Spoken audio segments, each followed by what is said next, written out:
Alors, donc pour There's a River of Life, je te conseille d'abord de voir la partie d'en haut toute seule pour bien faire attention au rythme et du coup, bien sûr, elle sera plus simple puisque c'est la basse qui la rend difficile. Donc déjà, tu auras la mélodie en tête avec le bon rythme.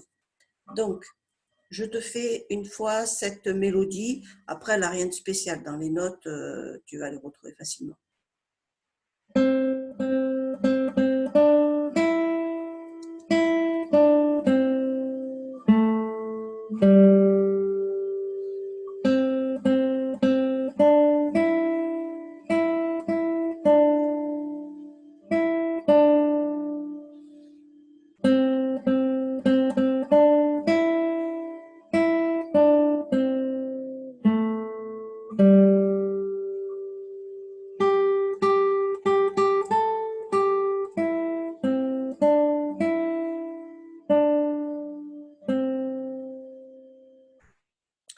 Voilà, donc tu as vu juste sur la dernière ligne, prends ton sol avec le premier doigt pour pouvoir avoir le La à la suite avec ton troisième doigt.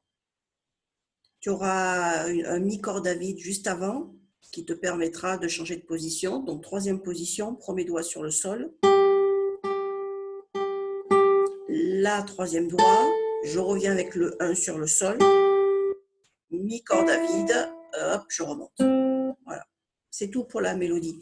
Alors après, avec la basse, il n'y a pas trop de secret. C'est pas évident parce qu'on a les basses qui sont souvent le Do ou le Sol, principalement le Do, le Mi. Donc c'est ça qui complique en essayant de laisser ces notes d'en bas posées. Je te le fais très lentement, la mélodie et la basse.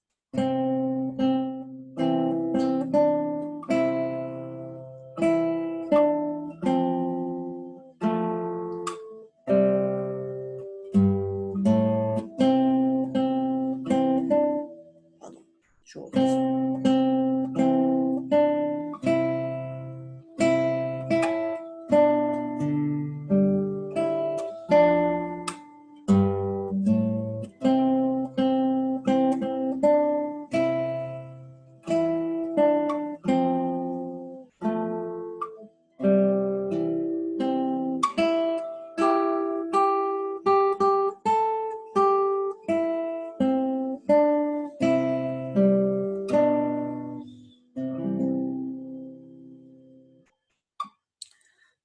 Voilà, donc si tu peux, laisse poser le Do et le Mi. Ça, c'est pour toutes les deux premières mesures.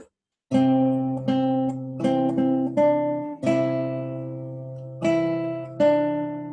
vois, je ne bouge pas et j'ai juste le quatrième doigt qui se pose pour faire le Ré ou qui lâche après pour pouvoir libérer, pour faire le Do ou le Mi.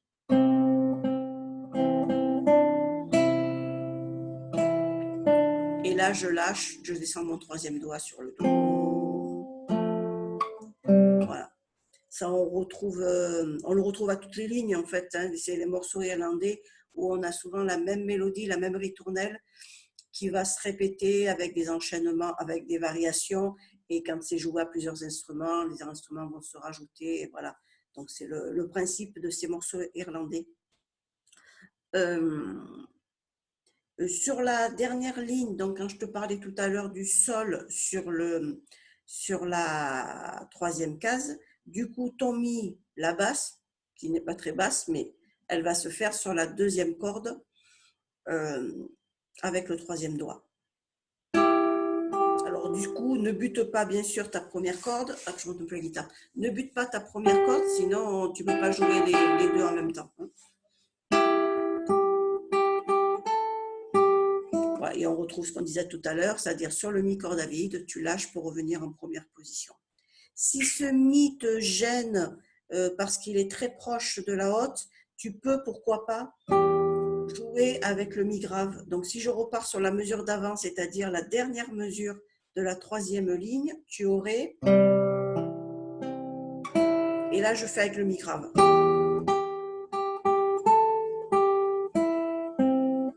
Voilà, tu vois, ça passe très bien. Tu peux très bien jouer ce Mi corde à vide. Ça sera bien sûr plus facile et ça sonne aussi bien.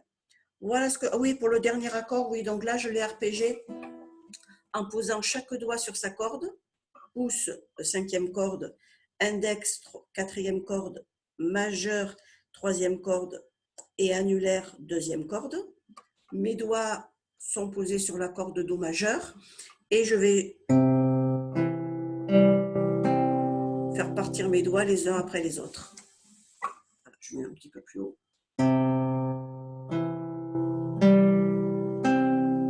Comme si je déroulais comme un éventail, sauf que mon éventail se referme. Donc si je vais un peu plus rapide, ça fait ça.